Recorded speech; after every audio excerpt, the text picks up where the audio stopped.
Hey, what's up everybody? steviebreech coming to you wearing my Impact Wrestling hat that came free with my Shop TNA order in the month of October.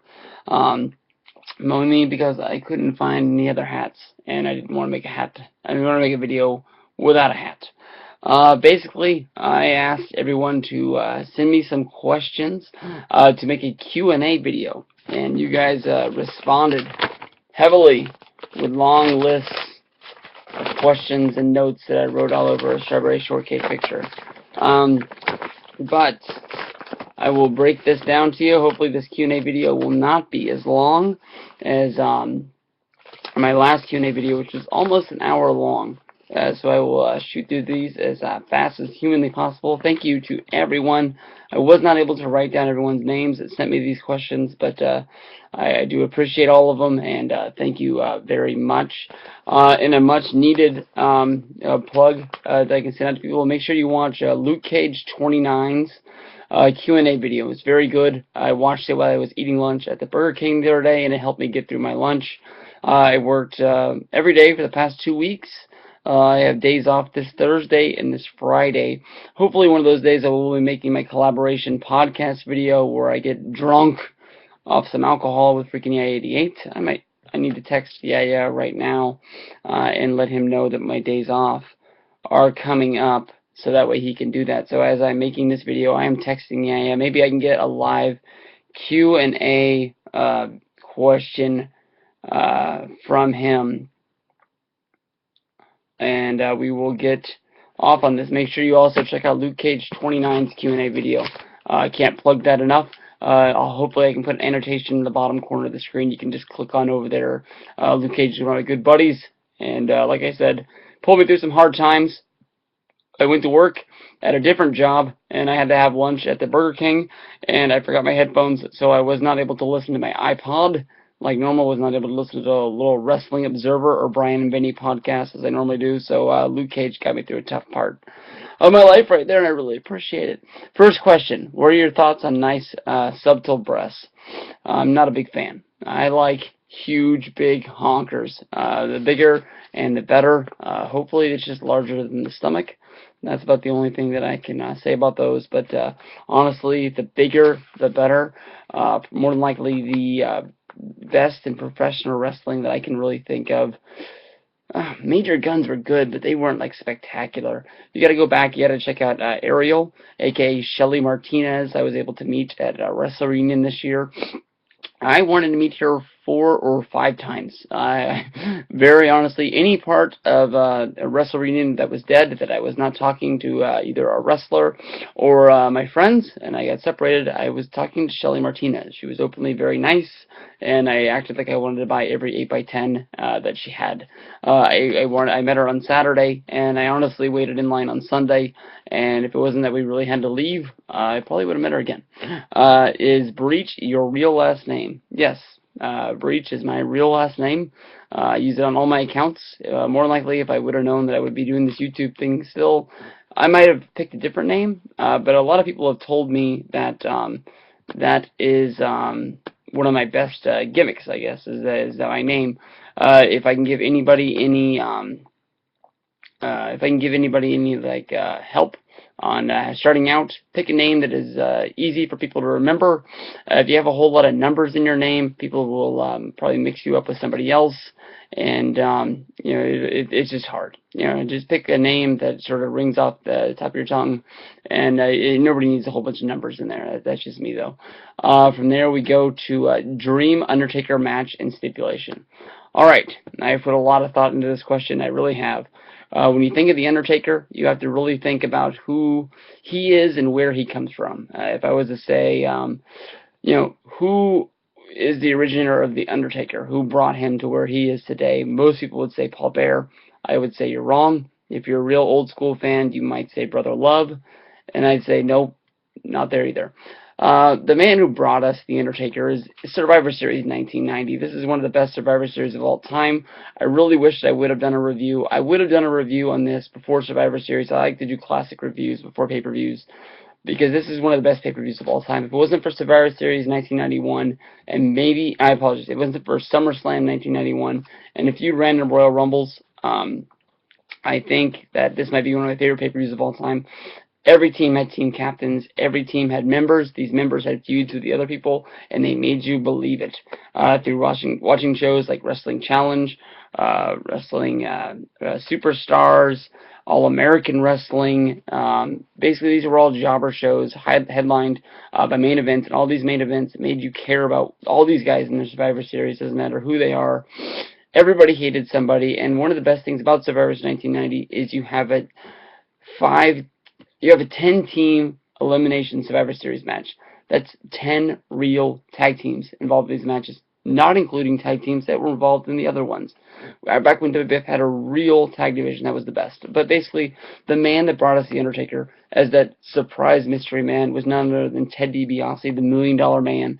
That is why the dream opponent for The Undertaker at any event, Ted DiBiase Jr. That guy is the man, and everybody thought that when he was in Legacy, he was going to break free at the end, and he was going to be the big star of the Marine 2, and everybody thought that there was this dream big push coming along, with him and Orton. We're going to have this big match at WrestleMania 26 that was going to pay off, and him, headlining to the top of the card. Basically, it ended up being a three-way with Cody Rhodes. And if you look back at Legacy, Cody Rhodes might be the biggest star that come out of there. But you can save Ted DiBiase Jr. by making him into a match with The Undertaker and basically getting him over again to the point that he needs to be. Somewhere along the line, they gave up, forgot about. Add in anything you want to. Ted DiBiase is the man, and he is my dream opponent for The Undertaker. What sports do I like other than wrestling? I almost pretty much like everything. I'm a huge baseball fan, love my Atlanta Braves. I love football, big 49ers fan. I love professional basketball. My favorite team was the Sacramento Kings.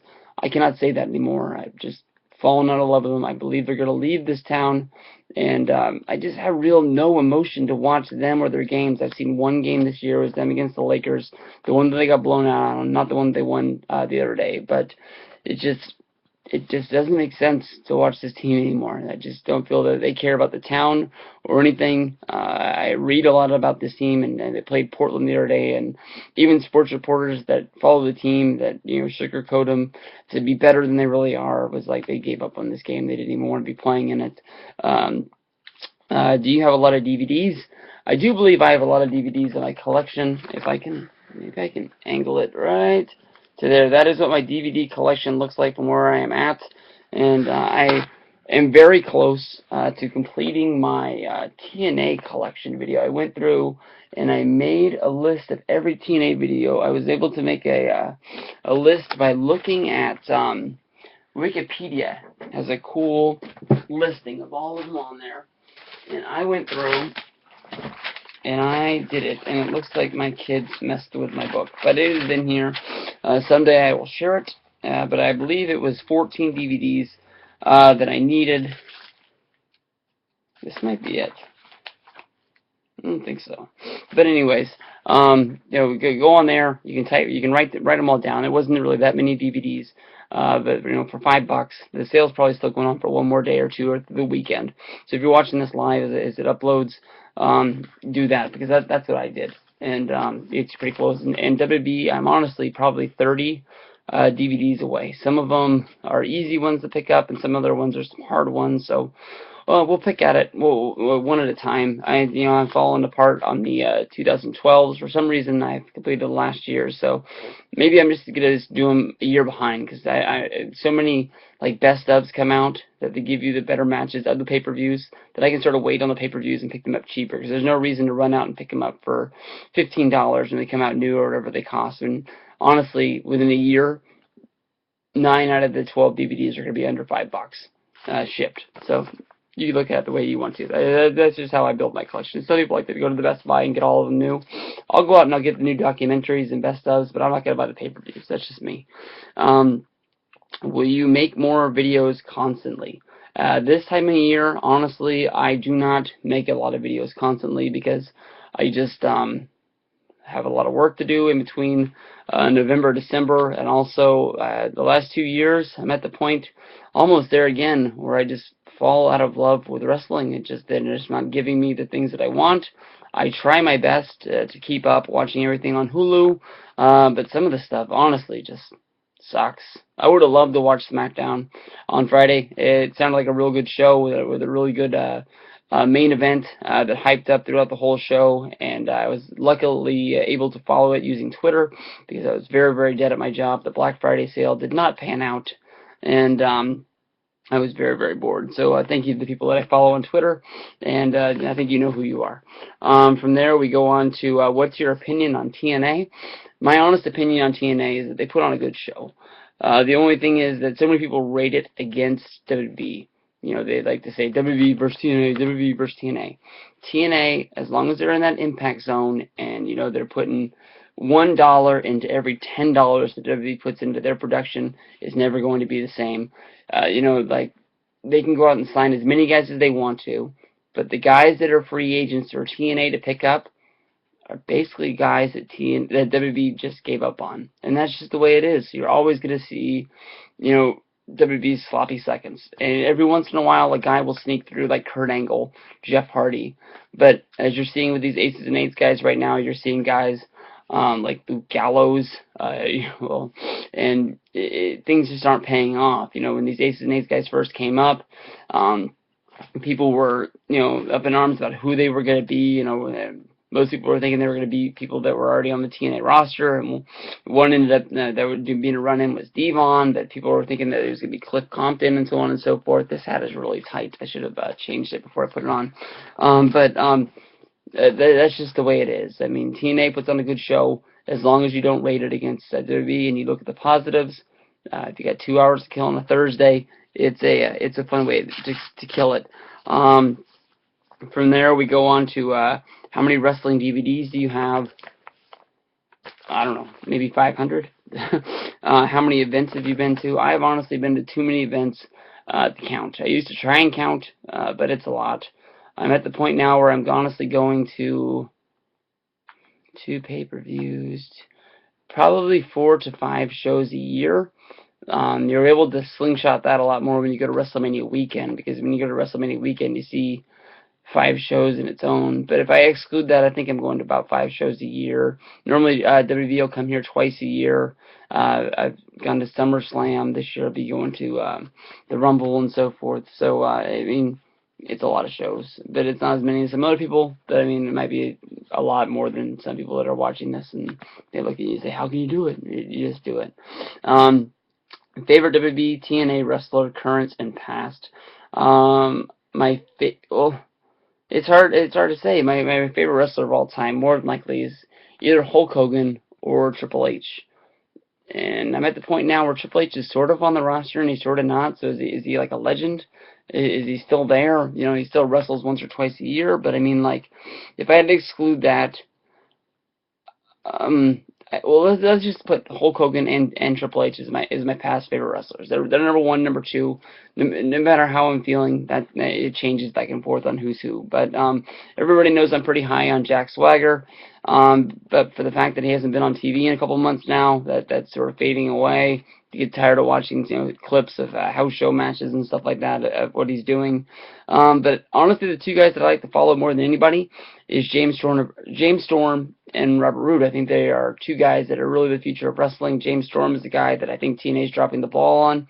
He is sort of signed and locked in there, so it's not like he's like some people say, like, whoa, if he sucks there, maybe WWE can get him. But he's going to be there for at least, I think, 2 years, maybe 3, if I remember right. But those are the 2 guys. But I don't really like when they fight each other, if that makes sense. It just makes me remember all the time that they pushed James Storm to the top, and when he finally won the title, and I was marking out huge, and then he just didn't get a shot. You know, for some reason they thought by sending him home, making him quit, and giving that whole family storyline that we were going to care about him more, and most people just forgot about him. Are you going to WrestleMania 29? No, this year wasn't the year. You could put Undertaker in there with anybody. You can put Rock versus Cena. You can put Austin versus Punk. You can put this guy versus that guy.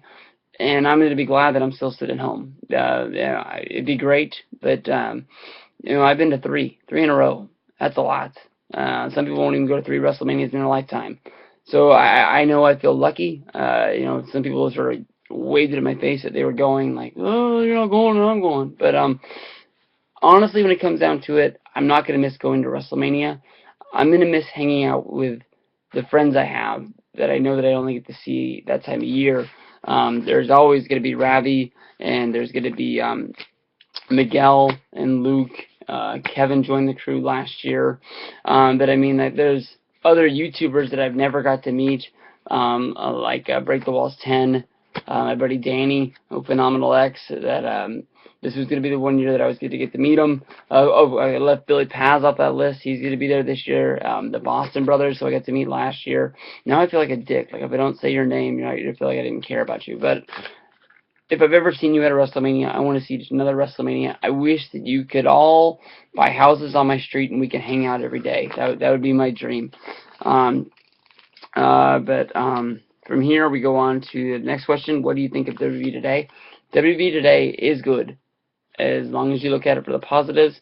If you sit down with a bad attitude to watch the show, you're going to end it with a bad attitude. They're not going to change you like that. But if you sit down, and you say, hey, I got some time to kill. I want to watch some wrestling, and I'm going to keep it on here as long as I keep it on here. And whatever happens, happens, and I'm just going to let it roll off my back. If it sucks, I'm going to say, that sucked, but the next segment's going to be better.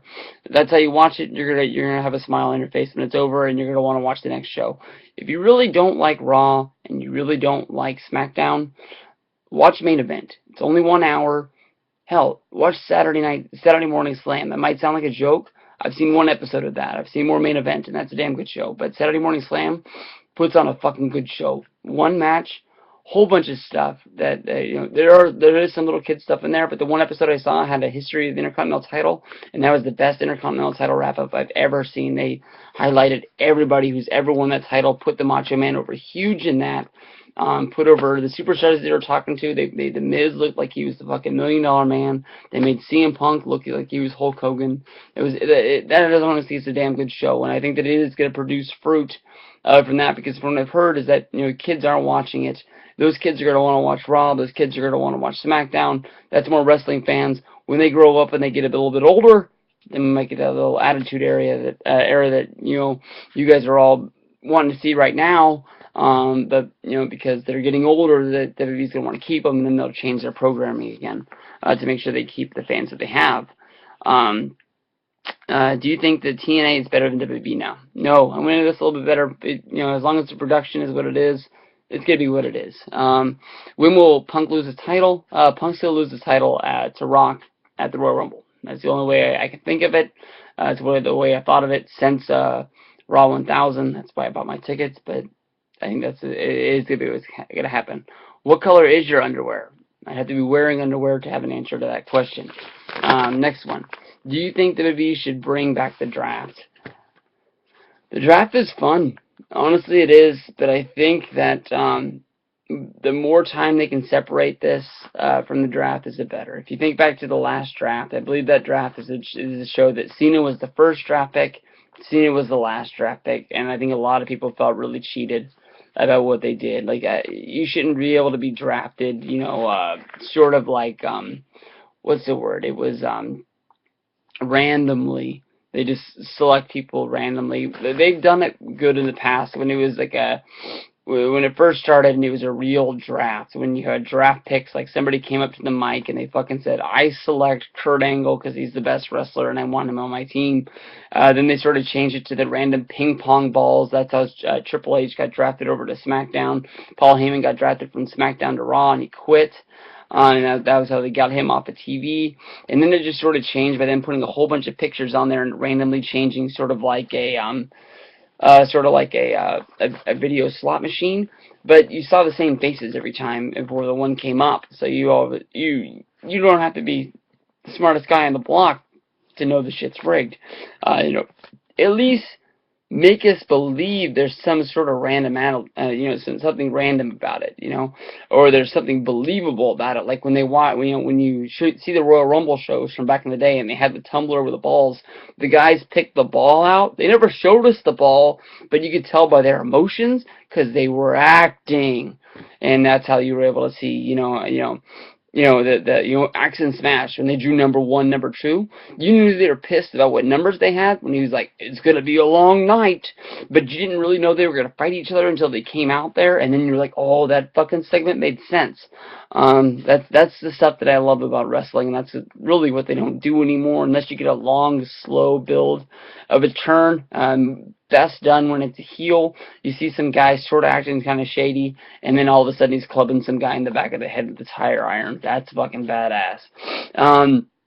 What would wrestling be if WCW won the war? WCW would be closed. It doesn't matter. The way they were spending money, guys, even if they beat WWE, they were still losing money hand over fist. And Ted Turner, even if he didn't sell out or, sell in or however you really call it with the Time Warner thing, when he sort of lost power of the company because, he merged his companies, he's, got a lot of money, but he doesn't have a lot of money to throw away like Bischoff was. And if Bischoff was still running that, or Russo, or whoever was writing the checks, it just wasn't smart the way they were doing it. So I think we're very lucky that WB did it. Vince is stupid in some things, but when it comes to money, Vince is pretty smart. And, he's not going to, waste $1 million just to say that he's got the biggest cock in the race. You know what I'm saying? I'd be really, really surprised if he had his wife, Linda, run for Senate again. I mean, $9 million for 2 years, a lot of money. And I think Vince is going to be able to, even if she really, really wants it, I'm sure it's one of her lifelong dreams to get in there. And maybe it is for the right reasons that she wants to do it. But, Vince has got to say, they aren't the right kind of people to run in that place. It's pretty obvious. People don't like them. Maybe there's something else she can do. Maybe she can start some, orphanage over in Africa or something like that, and then maybe I can help her be the person she wants to be. But being a senator in that state isn't going to happen. And seeing him go in there and waste another $4 million, I just don't believe it. Why did I decide to grow a mustache? I honestly hate to shave. That's why I'm really digging this beard right now. I was at the point when I was shaving once a week, and then it didn't shave for a while, and then I was going to shave because it was starting to bug me, and then the guys at work were like, hey, it's really working for you, maybe you should keep it. So now I'm on this whole thing as I'm not going to shave until the new year, and honestly, I think YouTube makes the beard look a little bit better than it is. I've never really grown a full beard. I think everybody knows that I'm trying to steal freaking 88's gimmick, who has the best beard in the business right now. But if I had to judge my own beard, I've never had a problem growing the redneck trash in the front right here, as you guys like to call it. But, where am I? Right here is a little bit patchy for me, but it looks fuller than it is. I don't know, but right now I'm digging it in the front. Good times. Good old redneck ginger beard is good old what the fuck am I trying to say? Wrestling Jesus called it in his burial video of me. You can find it out there. It's on one of his archive sites. What wrestling shows do you like? I honestly like any wrestling shows that I can turn on. If I got time, I'm gonna turn it on, and I'm gonna love it. How old are you? I am 31 years old, going on 22. Which pro wrestling retirement was the saddest? I honestly think that the saddest was Ric Flair's, because I honestly believed it, for the most part. Almost anybody else's, I've really sort of, like, even with Shawn Michaels is at 26, when he was walking out of there, I was like, fucking see you at SummerSlam, Shawn. And I just didn't want to believe it at all. But with Flair's, you just had to count that his age, the huge send-off that they gave him, them putting him in the Hall of Fame, and just everything wrapping it up. You thought he really had his life together. He had just gotten married, and you thought, he'd, would be involved in wrestling somehow. Vince would either make him the general manager of a show, but we would never really see him in the ring again. And you remember that when you see him rolling around on the floor in TNA, doing horrible matches with Mick Foley, and Mick Foley likes to say that he's glad that was one of his last matches, but I honestly think if you honestly got down to the truth, you'd be pretty embarrassed that you're in there. I know that he went to Rick and he said, Rick, I know this might not be my last match, but this is going to be my last match that probably ever really matters. And so I know he put a lot into it, but just the end result wasn't that great. And so that makes me think about the Ric Flair retirement and him crying there on Raw and all them old legends coming out. It just sort of makes me feel like, you know, why? I know you love wrestling. I don't want to take anything away from Ric Flair. If you really think about it, WWE was going to give Ric Flair more money just to sit at home. And he loved wrestling so much that he basically quit WWE, got fired, he got his release, signed for TNA for less money to go on the road and work for them just so he can be on TV and be involved in wrestling, just because Vince didn't have anything, or creative didn't have anything for him to do. What is your favorite move? I like to hit my kids with the power bomb a lot. That's a pretty safe move to do when you throw them on the couch or a bed. So honestly, I honestly think that's the best. Oh, I have a yeah response to the earlier in the video. Yes, he asked me if that is my day off for this coming week. So we are going on right now. From there we go on. Oh, I already answered this. Favorite football team? San Francisco 49ers. Well, what is your favorite WrestleMania? My favorite WrestleMania? A lot of people like to say 17. The WrestleMania that I like to watch the most is for a pretty personal reason, but I watch this at least once every 2 to 3 months. WrestleMania 26, I think top to bottom, is one of the best shows they've ever done. I mean, you got it. Triple H going over in a you know, a real sort of feud with him and Sheamus. You got John Cena sort of taking the torch of the WWE by beating the biggest guy they had, Batista, and beating a guy that really a lot of people said that he couldn't beat. You have the retirement of Shawn Michaels. You have Jack Swagger winning a Money in the Bank match. Sort of a throwaway tag match at the beginning with Morrison, Miz, R-Truth, and Big Show. You have two guys that are really, really good who went out there and tried a whole lot. When you watch the match, it's pretty good. Edge against Jericho. I mean, that's a damn good show. PlayStation 3 or Xbox? I have both. I haven't played my PlayStation 3, honestly, in 2 years, but I've been playing my Xbox a little bit lately. That I got. I play with Modern Warfare with the guys from work, and I played with a few people from here. Why do you enjoy making wrestling videos?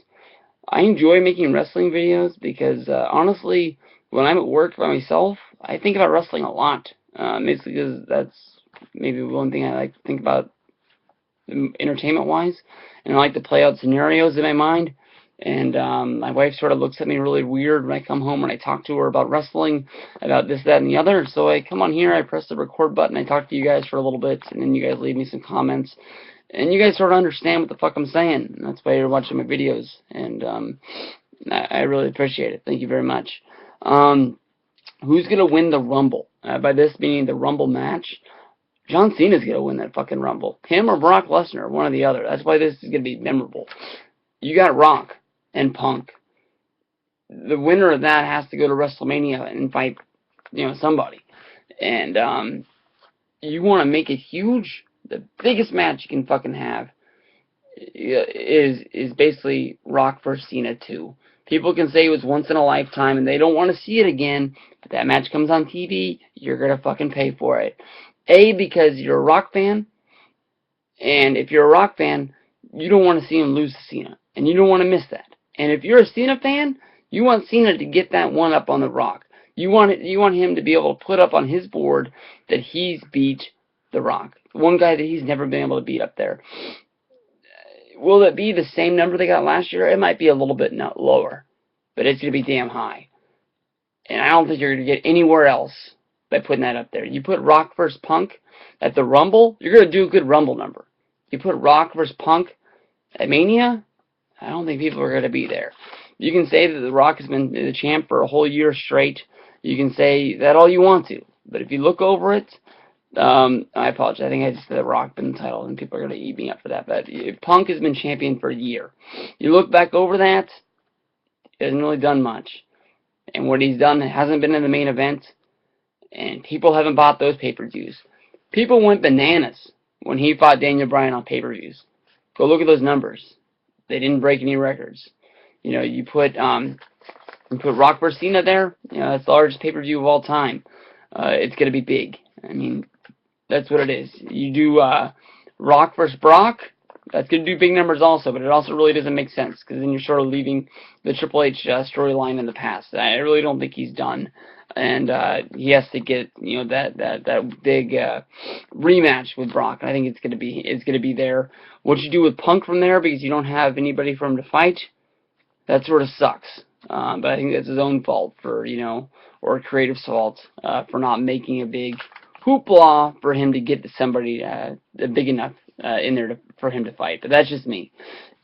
Punk vs. Jericho last year wasn't bad. Had a pretty good, decent build, and people just don't think of it a whole bunch because it wasn't Rock vs. Cena. That's why we need another Rock vs. Cena match, because a lot of people want to get WrestleMania. Could you do Taker vs. Punk? I'm not going to believe it for a second that Punk can beat him, but it's going to be a damn good feud, and I think it can help elevate CM Punk there. So maybe that's your match, Punk vs. Taker. What is your most valuable wrestling item?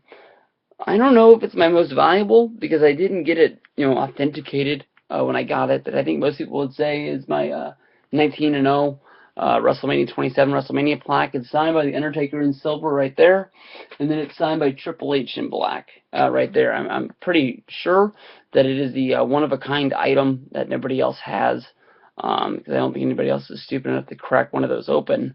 But if you were to honestly ask me what my favorite wrestling item that I own, it is that right there. It is from Lockdown 2011, a pay-per-view that I honestly don't remember. But TNA offered this up. It was on sale for like $89 with 20% off for some fucking reason. Free shipping. They basically were giving these things away for free. This is signed by none other than Sting, RVD, Kurt Angle, Jeff Jarrett, Robert Roode, James Storm, Ric Flair, Matt Hardy, Bully Ray, Scott Steiner. I mean, the names just keep... Mickey James is on there. Velvet Sky is on there. I mean, it is just awesome. This is one of my favorite pictures of all times. Right there, from WrestleMania 27. I don't know why we didn't get one from WrestleMania 28 this year, I don't think. And if we did, I don't remember it. Yeah, we did. We got one right in front of the ring. It was SummerSlam this year. We didn't get one, but here is my picture of us from SummerSlam. I think a lot of people see that from us. That's real fun. If I could do it all over again, I probably would have got CM Punk and Rey Mysterio to sign that, other than Rey Mysterio signing the book and then CM Punk signing that figure. Because that means a whole hell of a lot more to me than anything else. And yeah, people would be like, but you can't really sell it. But wrestling items to me aren't really, you know, autographs. If I ever really got in a hard spot, I could sell that Lockdown plaque. I could sell that right there. But it's not going to mean as much to me as stuff like that. I mean, I'd rather have that on my wall to the day I die, and then it go into a landfill, rather than it sit on somebody else's wall. I paid a couple bucks for it.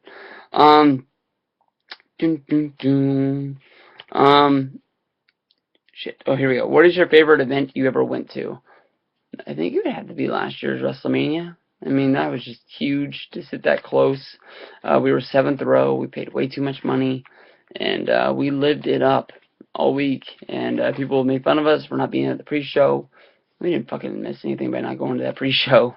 And I think we had fun getting to the show, seeing that car wreck, sprinting to the parking lot. That shit you never forget. And then even though our guy, Cena, didn't pull it out, it still was fun. What is the best WWE documentary? The Ric Flair and the Four Horsemen. That is the most informative documentary they have out there, and it is by far the best one they've ever done. Some people like to say Jericho or the CM Punk one. Basically, people will say whatever the newest one that's out is always the best one of all time. But to me, nothing beats that Four Horsemen one. That thing was it was either $4 or $5 shipped from WWE shop with the discount code on their Black Friday sale. I put a tweet up there. I hope people bought that, because honestly, I don't think I've ever watched the matches on there. Most of them are probably going to be older matches that I would probably should watch. But, I mean, the documentary, a lot of documentaries I buy just for the documentary. That's what I pay for. The matches are free. I don't give a shit about the matches. But that documentary delivered, and that was good shit right there. Well, I keep losing my spot because I keep moving my thumb. Who from TNA should jump ship to WWE? Kurt Angle. Honestly, Kurt Angle. Kurt Angle's probably the one guy there that is going to be retiring sooner than later. We're always going to get closer to his day he's done, and he needs to retire in WWE and not TNA. Observer did a good report about him and the if his TNA run is hurting his chances at the Hall of Fame, not the WWE Hall of Fame. That one honestly is a little bit more real to me than the Observer Hall of Fame. I honestly don't give a shit about the Observer Hall of Fame. I'm not a big fan of Sting, and I should have done this video 2 years in a row now. But for some reason, Meltzer does not give any respect to Sting. Says he's not a Hall of Famer basically because he failed in the 90s when WC tried to give him the ball. Sting's a fucking legend. He deserves to be in any Hall of Fame that's out there. But basically, Kurt Angle needs to get back over there to have that last big match. As long as you're wrestling in that impact zone in front of the, whatever, how many people are there. Let's go on a limb and say it's 5,000 people. I don't think it's that many. And WrestleMania is in front of 70,000 people. You're not wrestling a big show, and Angle deserves better than that. Most memorable Royal Rumble win. Oh, honestly, I think it is, man,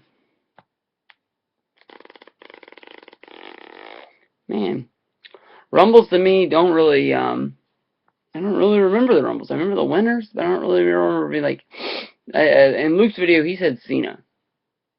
But, I mean, that was shocking, but most memorable, though. I'm not 100% sure. I'm going to have to skip that one, because I'm not sure.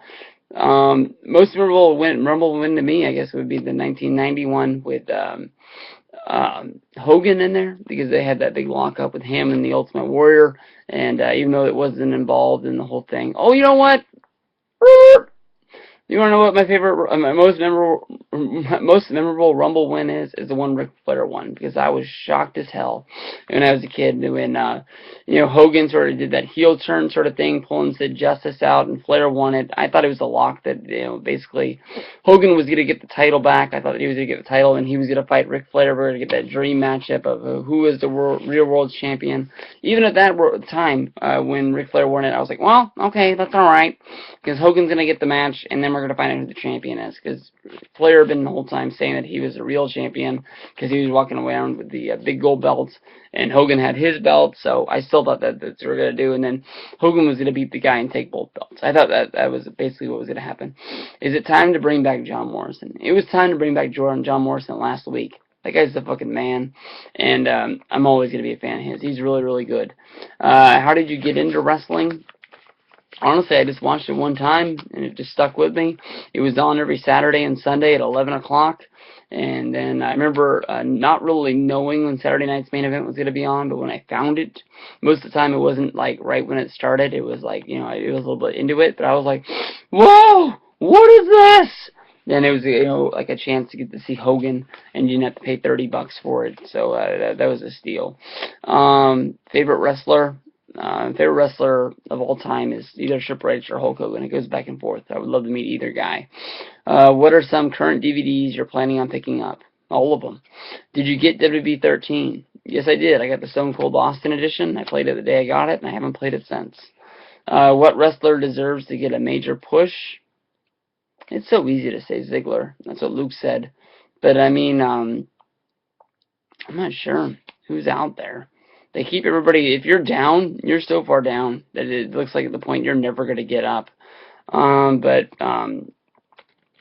maybe give one of the new guys, give them a real push to come off at the bat, because I'm honestly really scared they're going to get pushed like the Spirit Squad, where they're only out there because, they have the alliance with Punk, and they don't want Ryback beating Punk, so they're going to have him beat the hell out of these three new dudes, Seth Rollins, Dean Ambrose, and the other dude. Who I'm his big #1 fan. Everybody wants to call it they're Ambrose fans since the beginning of him and Moxley, or people want to say they're big Tyler Black fans or Seth Rollins fans.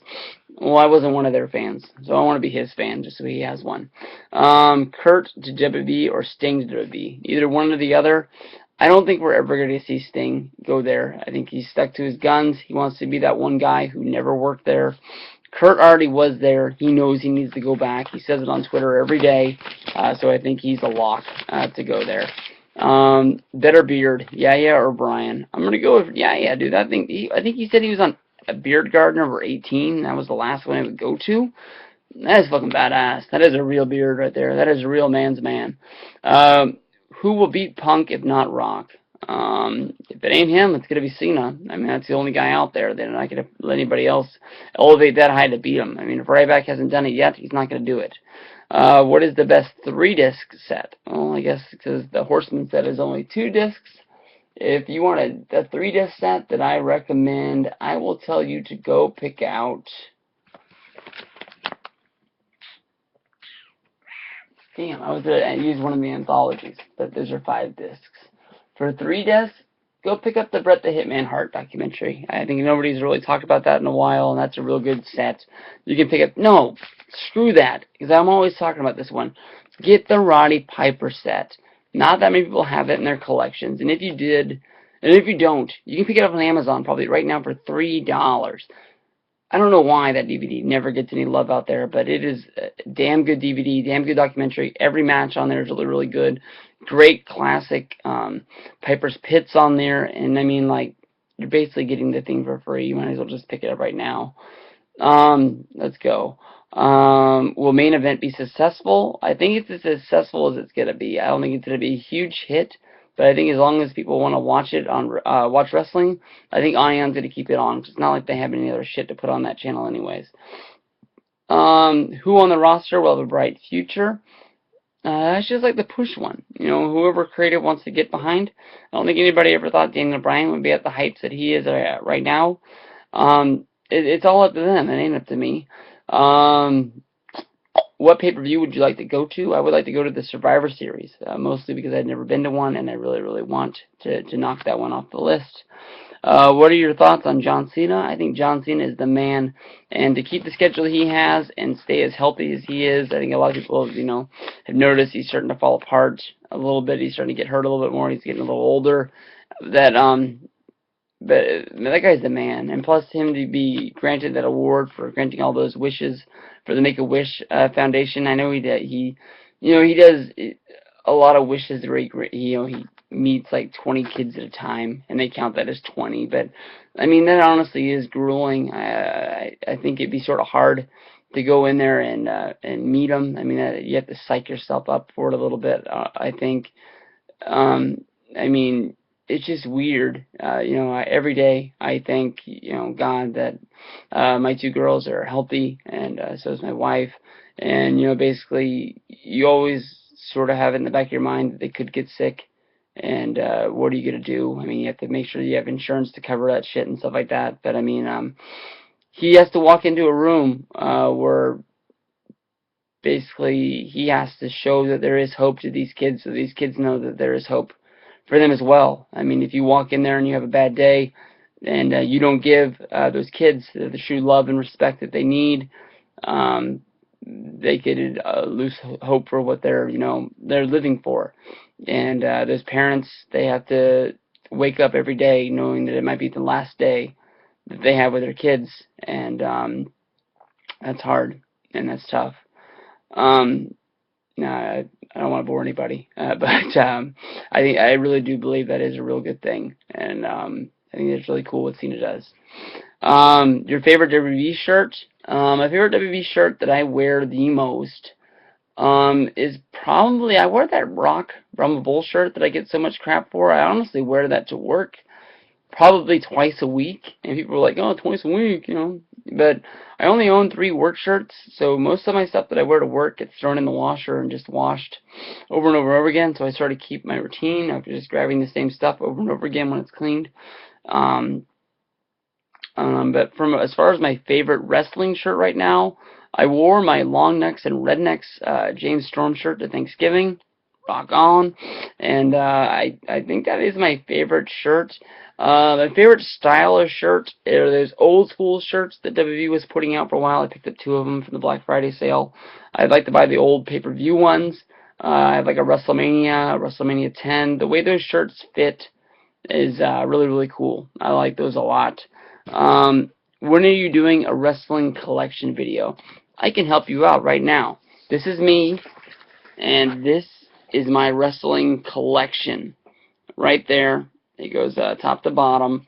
And I hope everybody out there enjoyed my Q&A and has a good day. And peace out, everybody. Thank you for watching. Peace.